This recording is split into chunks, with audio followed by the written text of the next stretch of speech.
જય માતાજી મિત્રો, સૌરાષ્ટ્રની રસધારમાંથી આજની વાર્તા છે જટો હલકારો, જેમાં શૂરવીરતા, બલિદાન અને માનવતાની એવી જીવંત વાતો છે કે જે 7 જ ડગલા સાથે ચાલ્યા છે. એવી ગામની બેન દીકરી માટે, બેન દીકરીની લાજ બચાવવા માટે પોતે કુરબાની આપી દીધી છે. એવા જીભના માનેલ આ શૂરવીર ભાઈની પાછળ એની બેન પણ સતી થઈ ગઈ છે. આ વાર્તાને આપણા ઝવેરચંદ મેઘાણીએ ખૂબ સુંદર શબ્દોમાં રજૂ કરી છે. આશા રાખું છું વાર્તા સાંભળવી તમને જરૂર ગમશે. સાંભળવી ગમે તો ચેનલ સાથે જોડાયેલા રહેજો, ચેનલને સબસ્ક્રાઈબ કરી દેજો અને આ વાર્તાને તમારા મિત્રોમાં જેને પણ સાંભળવી ગમતી હોય એને શેર કરી દેજો. જટો હલકારો જે એક પોસ્ટમેન છે. તો સાંભળીએ સુંદર વાર્તા જટો હલકારો. બાયલા ધણીની ઘરનારી સમી શોકભરી સાંજ નમતી હતી. આવતા જન્મની આશા જેવો કોઈ તારલો તબકતો હતો. અંધારિયાના એ દિવસો હતા. એવી નમતી સાંજને ટાણે આંબલા ગામના ચોરા ઉપર ઠાકરની આરતીની વાટ જોવાય છે. નાના નાના અડધા નાગાપુગા છોકરાની ઠઠ જામી પડી છે. કોઈના હાથમાં ચાંદા જેવી ચમકતી કાંસાની ઝાલરો ઝૂલે છે ને કોઈ મોટા નગારા ઉપર દાંડીનો ઘા કરવાની વાટ જુએ છે. સાકરની અકેક ગાંગડી, ટોપરાની 2 કરચો ને તુલસીના પાનની સુગંધવાળા મીઠા ચરણામૃતની અકેક અંજળી વહેંચાશે એની આશાએ આ ભૂલકા નાચી રહ્યા છે. બાવાજીએ હજી ઠાકરદ્વારનું બારણું ઉઘાડ્યું નથી. કૂવાને કાંઠે બાવોજી સ્નાન કરે છે. મોટેરાઓ પણ ધાવણા છોકરાને તેડી આરતીની વાટે ચોરાની કોર ઉપર બેઠા છે. કોઈ બોલતું નથી. અંતર આપોઆપ ઊંડા જાય એવી સાંજ નમે છે. ભાઈ, આજે તો સંધ્યા જરાય ખીલી નથી. એક જણે જાણે સંધ્યા ન ખીલવી એ જાણે મોટું દુઃખ હોય એવે સાદે હળવેથી સંભળાવ્યું. દશું જ જાણે પડી ગઈ છે. બીજાએ અફસોસમાં ઉમેરો કર્યો અને એમાં વળી ત્રીજાએ ઉમેરો કર્યો કે કળજુગ રહેતું હવે કળજુગમાં કોળતી નથી ભાઈ, ક્યાંથી કોળે? ને જોવો ની ભાઈ, આ ઠાકોરજીની મૂર્તિનું મુખારવન પણ કેવી ઝાંખપ બતાવે છે. 10 વર્ષ પહેલાં કેવું તેજ હતું. ચોરામાં ધીરે સાદે ને અધમીચી આંખે બુઢાઓ આવી વાતે વળગ્યા છે. તે ટાણે આંબલા ગામની બજાર સોંસરવા 2 માનવી હાયલા આવે છે. આગળ આદમી અને પાછળ સ્ત્રી છે. આદમીની ભેટમાં તરવાર અને હાથમાં લાકડી છે. સ્ત્રીના માથા ઉપર મોટું એક પોટકું છે. પુરુષ તો એકદમ ઓળખાયો નહોતો, પણ રાજપૂતાણી એના પગની ગતિ ઉપરથી અને ઘેરદાર લેંઘાને લપેટેલ ઓઢણા ઉપરથી અચતી ન રહી. રજપૂતે જ્યારે ડાયરાને રામ રામ ન કર્યા ત્યારે ગામ લોકોને લાગ્યું કે આ કોઈ અજાણા પંથકનો વટે માર્ગુ છે. ડાયરામાંથી કોઈએ ટપાયરો કે ભા રામ રામ. રામ રામ તોછડો જવાબ દઈ મુસાફર ઝટપટ આગળ ચાલ્યો. પાછળ પોતાની પાનીઓ ઢાંકતી ગરાસણી હાલી જાય છે. એકબીજાના મોં સામે જોઈને ડાયરાના માણસોએ સાદ કર્યો, અરે ઠાકોર, આમ કેટલેક જવું છે? હામો જવાબ મળ્યો, ઈ તોછડો કે આઘે રાખ. તો ભાઈ અહીં રાત રોકાઈ જાવ ને. કાં, કેમ તાણ કરવી પડે છે ભા? મુસાફરે કતરાઈને વાંકી જીભ ચલાવી. બીજું તો કાંઈ નહીં, પણ અસુર ઘણું થઈ ગયું છે ને વળી ભેળા બાઈ માણસ છે તો અંધારાનું ઠાલું જોખમ સીધને ખેડવું વળી અહીં ભાણે ખપતી વાત છે. સૌ ભાઈઓ છીએ માટે રોકાઈ જાવ ભા. મુસાફરે જવાબ દીધો કે બાવડાનું બળ માપીને જ મુસાફરી કરું છું ઠાકોરો. મર્દોને વળી અસુર કેવા? હજી તો કોઈ વડિયો દેખ્યો નથી. તાણ કરનારા ગામ લોકોના મોં ઝંખવાણા પડી ગયા. કોઈએ કીધું કે ઠીક, મરવા દ્યો એને. અને રજપૂતને રજપૂતાણી તો ચાલી નીકળ્યા. વગડા વચ્ચે ચાલ્યા જાય છે. દિવસ આથમી ગયો છે. આઘેથી ઠાકરની આરતીના રણકાર સંભળાય છે.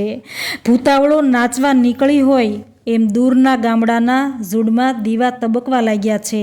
અંધારે જાણે કંઈક દેખતા હોય અને વાચા વાપરીને એ દીઠેલાની વાત સમજવા મથતા હોય એમ પાદરના કૂતરા ભસી રહ્યા છે. મુસાફરોએ ઓચિંતા પછવાડે ઘૂઘરાના અવાજ સાંભળ્યા. બાઈ પાછળ નજર કરે છે. ત્યાં સણોસરાનો હલકારો ખંભે ટપાલની થેલી મૂકી હાથમાં ઘૂઘરિયાળું ભાલું લઈ અડબૂત જેવો ચાલ્યો આવે છે. કેડમાં નવી સજાવેલી ફાટેલા મ્યાનવાળી તરવાર ટીંગાઈ છે. દુનિયાના શુભ અશુભનો પોટલો માથે ઉપાડી જટો હલકારો ચાલી નીકળ્યો છે.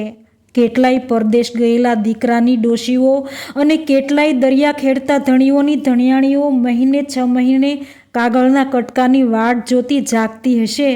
એવી સમજણથી નહીં, પણ મોડું થશે તો પગાર કપાશે એવી બીકથી જટો હલકારો દોડતો જાય છે. ભાલાના ઘૂઘરા એની અંધારી એકાંતના ભેરું બંધ બન્યા છે. જોત જોતામાં જટો પછવાડે ચાલતી રાજપૂતાણીની લગોલગ થઈ ગયો. 2 જણાએ પૂછપરછ થઈ. બાઈનું પિયર સણોસરામાં હતું, એટલે જટાને સણોસરાથી આવતો જોઈને માવતરના સમાચાર પૂછવા લાગી. પિયરને ગામથી આવનારો અજાણ્યો પુરુષ પણ સ્ત્રી જાતને મન સગા ભાઈ જેવો લાગે છે. વાત કરતાં કરતાં 2 જણા સાથે ચાલવા લાગ્યા. રજપૂત થોડા કદમ આગળ ચાલતો હતો. રજપૂતાણીને જરા છેટી પડેલી જોઈને એણે પછવાડે જોયું. પર પુરુષ સાથે વાતો કરતી સ્ત્રીને 2-4 આકરા વેણ કહી ધમકાવી નાખી. બાઈએ કહ્યું કે મારા પિયરનો હલકારો છે, મારો ભાઈ છે. હવે ભાયડો તારો ભાઈ, છાની મની ચાલી આવ. અને મહારાજ, તમે પણ જરા માણસ ઓળખતા જાઓ.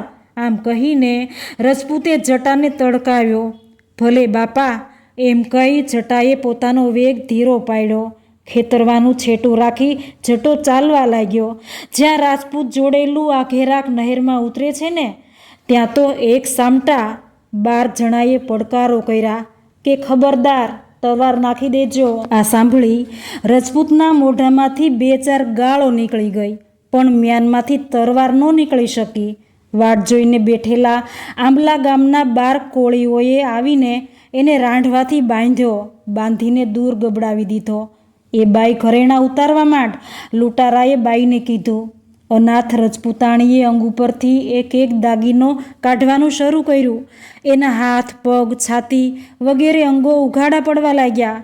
એની ઘાટીલી નમણી કાયાએ કોળીઓની આંખમાં કામના ભડકા જગાવ્યા. જુવાન કોળીઓએ પહેલાં તો જીભથી મશ્કરી શરૂ કરી.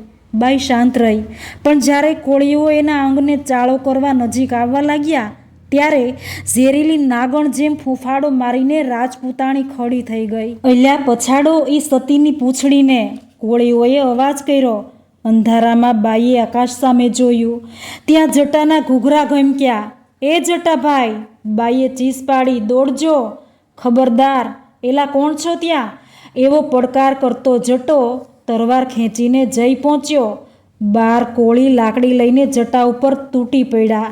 જટે તરવાર ચલાવી 7 કોળીના પ્રાણ લીધા. પોતાને માથે લાકડીઓના મેં વરસે છે, પણ જટાને એ ઘડીએ ઘા કળાયા નહીં. બાઈએ બુમરાણ કરી મૂક્યું. બીકથી બાકીના કોળી ભાગી છૂટ્યા. એ પછી જટો તંબર ખાઈને પડ્યો. બાઈએ જઈ પોતાના ધણીને છોડ્યો. ઉઠીને તરત જ રાજપૂત કહે છે કે હાલો ત્યારે. હાલશે ક્યાં? બાયલા, શરમ નથી થતી? 5 ડગલા હારે હાલનારો ઓલ્યો બ્રાહ્મણ ઘડીકની ઓળખાણે મારા શિયળ માટે મરેલો પડ્યો છે, અને તું મારા ભવ બધાનો ભેરું, તને જીવતર મીઠું થઈ પડ્યું. જા ઠાકોર, તારે માર્ગે. હવે આપણા કાગને હંસના સંગાથ ક્યાંથી હોય? હવે તો આ ઉગારનાર બ્રાહ્મણની ચિત્તામાં જ હું સોડ તાણીશ. રાજપૂતાણીની આ વાતો સાંભળી રાજપૂત બોલ્યો કે જા જા, તારા જેવી કંઈક મળી રહેશે. એમ કહીને એનો ધણી તો ચાલી નીકળ્યો. જટાના શબને ખોળામાં ધરીને રાજપૂતાણી પરોઢિયા સુધી અંધારામાં ભયંકર વગડે બેઠી રહી. પ્રભાતે આજુબાજુથી લાકડા વીણી લાવી. ચિત્તા ખડકી. શબને ખોળામાં લઈ પોતે ચડી બેઠી. દા પ્રગટાવો. બંને જણા બળીને ખાખ થયા. પછી કાયર ભાઈડાની સતી સ્ત્રી જેવી શોકાતુર સાંજ જ્યારે નમવા માંડી, ત્યારે ચિતાના અંગારા ધીરે ધીરે જ્યોતે ઝબૂકતા હતા. એમ કહેવાય છે કે આંબલા અને રામધરી વચ્ચેના એક નહેરમાં આજે પણ જટાનો પાળ્યો અને સતીનો પંજો હયાત છે. મિત્રો, પોતાની જીભની માનેલ બેનની રક્ષા માટે જીભના માનેલ ભાઈએ પોતાના જીવની પરવા કર્યા વગર ધીંગાણું ખેલી પ્રાણ આપી દીધા. માનવતાનું આ ઉદાહરણ આજે ઇતિહાસના અમર પાને લખાયું છે. લોકસાહિત્યની આવી જ સત્ય ઘટના પર આધારિત લોકકથા સાંભળવા ચેનલને સબસ્ક્રાઈબ કરી દેજો. તમારા દરેક મિત્રોને શેર કરી દેજો. આ વાર્તા સાંભળવી ગમી હોય તો કમેન્ટ જરૂર કરજો. ફરી મળીશું સૌરાષ્ટ્રની રસધારમાંથી ઐતિહાસિક વાર્તાઓ સાંભળવા માટે. જય માતાજી.